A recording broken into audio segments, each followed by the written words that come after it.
So the one thing that occurred to me was that I never actually shot a project using a native micro four thirds lens on the Blackmagic Cinema camera, which is native micro four thirds.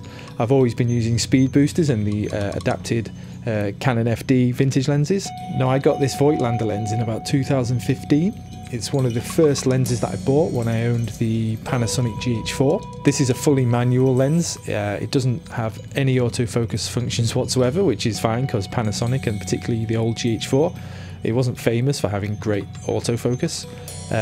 So it's manual all the way, manual aperture as wide as 0.95 on micro four thirds. So I think on like a Super 35 sensor, that's about a 1.8, which is more or less standard. So you can go super wide, super dreamy, and you can declick the aperture yourself. It's part of the design. You just slide the aperture ring in a certain way and you can have a completely declicked aperture, which is nice for sort of shooting video. It's also an aspherical lens, aspherical glass, which is along the lines of the, I think, the Canon Red Ring series, which have aspherical glass, which are highly sought after.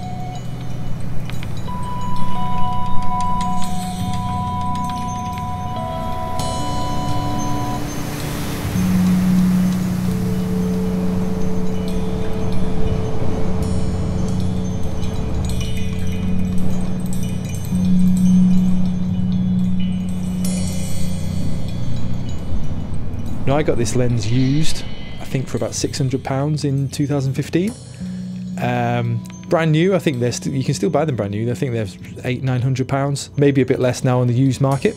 I think it's just typical, isn't it, that you go down this rabbit hole of finding different lenses and getting in your head that you want these, you want to mount Canon EF onto a micro four thirds, so you buy a speed booster and you go down the road of converting these vintage Canon FDs. And all along you've got this really great vintage looking native micro four thirds lens made by Voigtländer sitting on the shelf there for 5–6 years.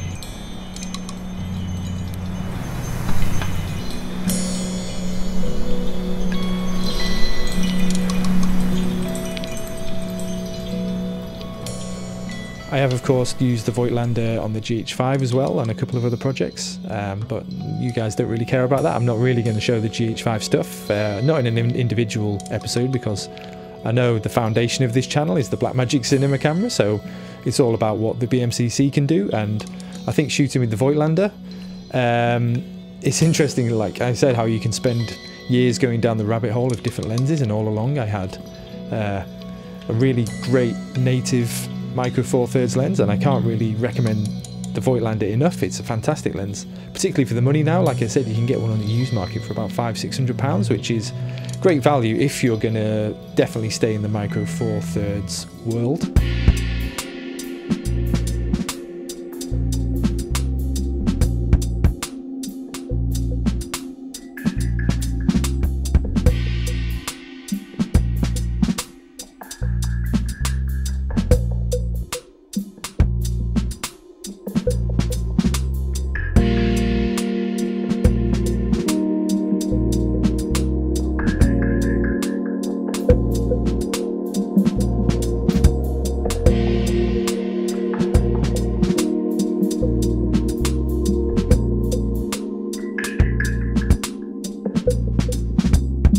All these clips here that you're seeing were graded with the dehancer film emulation plugin in DaVinci Resolve.